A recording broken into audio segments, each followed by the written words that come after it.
You know, it's funny that you're my 1,135th show today. So I've interviewed a lot of doctors. 1,000. Yeah, 1,135 today. Wow, yeah. that's amazing. I know, and I haven't missed a day since I started. And a lot of them have been doctors and mostly plant-based doctors. And it's not that they necessarily disagree with you, but they're treating patients and they say, you know, they can't make them do this. They have to meet them where they are. And I think that people sometimes can have success without doing it the way we advocate. But I think for food addiction, it pretty much has to be your way, Dr. Goldhammer's way, the way that you guys are teaching it in order for it to be effective. Because I think that little bit of sugar, that little bit of salt, that little bit of caffeine and chocolate and flour and alcohol that they're including in an otherwise healthy plant exclusive diet is the reason that they're always having compulsions to eat more and cravings. We know that's the case. But let me be real clear here so people can put this into numbers. Those people who have their patients baby step their way and don't want to give them such a hard line, that does work better with some people, because some people will reject the hard line and just not do anything if you give them too much. But we're saying that for most people with serious addiction, trying to motivate that person to do this 100% and not dabble in their addictive foods increases the probability of them staying with it and getting results. So the percentage of people that you can help that come to see you with overweight conditions is enhanced by giving people a more clear guidelines and more clear boundaries. When you make the boundaries a little softer, you're still going to help some people. So we're not saying that those doctors or physicians or experts aren't helping anybody. But my experience has been, and I've been doing this for more than 40 years now, and have used this as my primary interest of research, is that the percentage of people you can help is enhanced by having clear boundaries.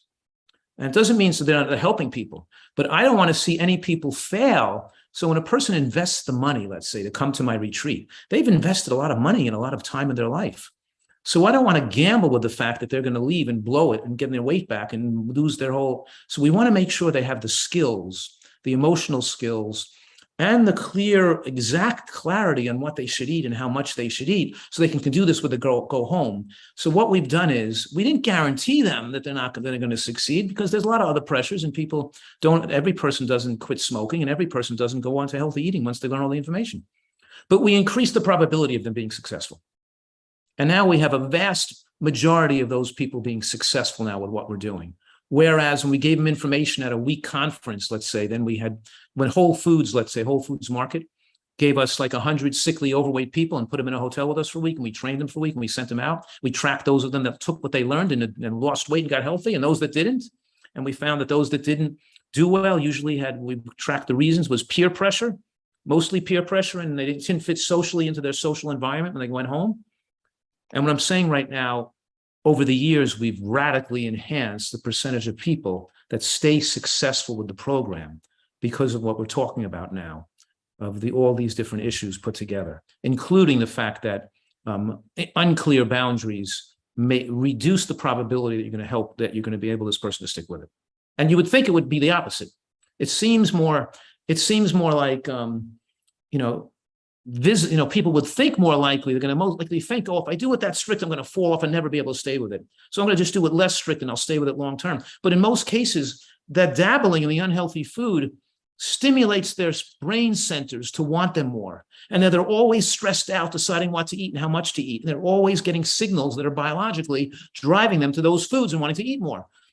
So you kept this person in this addictive mentality and physically addicted. It's like having the alcoholic, drink alcohol on the weekends. And some people could do that. Some people who have trouble with alcohol can just drink a couple of glasses a week, and that's okay with them. They can do it. But the majority of alcoholics do better if you take the alcohol out completely. We do a highlight reel every week, and I can tell you what you just said is going to make it. I always tell people you can't dabble in addiction or weight loss. You can't dabble. I love that you use that word. Thank you so much for saying that. I completely agree with you, because if somebody can have a little of this, they probably don't have a problem. Right. But most people can't. It's like Dr. Goldhammer says, if you could have controlled it, you would have controlled it, but you can't. So it's not you. So stop it. So. Right. People come to see me as a patient. I say, well, don't decide what you should eat and what you like to eat, what you think you should eat, what you learn you should eat, because that didn't work for you, did it? You making those decisions. Now, just for now, let me make the decisions on what you're going to eat.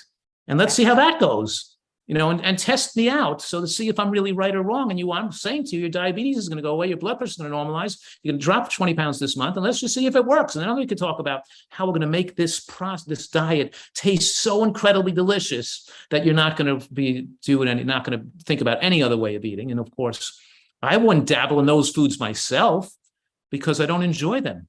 Yeah. Because I enjoy the foods I'm used to and the recipes we've designed.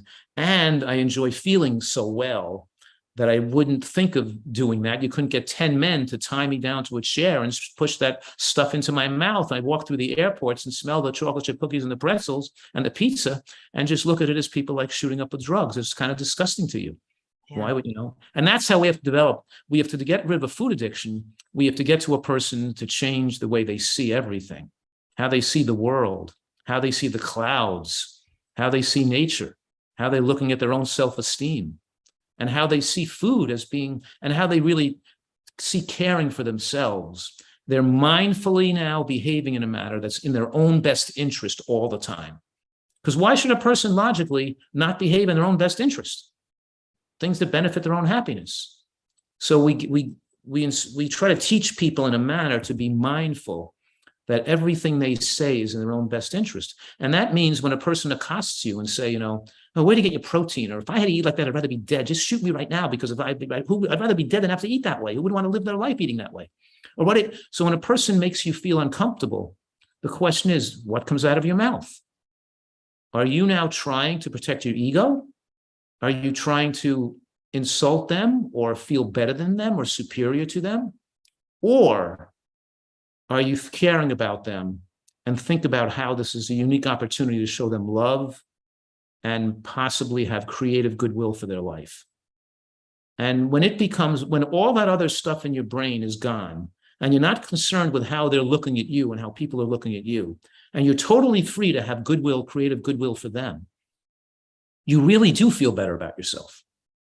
You're left you're not conflicted, and you're not guilty, and you're not worried about what people are thinking or saying about you, because you feel good that you're having goodwill and you've manifested your full creativity of your brain to show them care and goodwill at the same time, and they can appreciate and maybe get something from it. And the person, you only have a 1 in 100 chance of affecting this person positively, but that doesn't matter. What matters is you made the attempt. Just because it failed doesn't mean you didn't make the attempt. You're feeling good about yourself because you made an appropriate attempt at goodwill. It didn't have to have worked, but it had the possibility of working.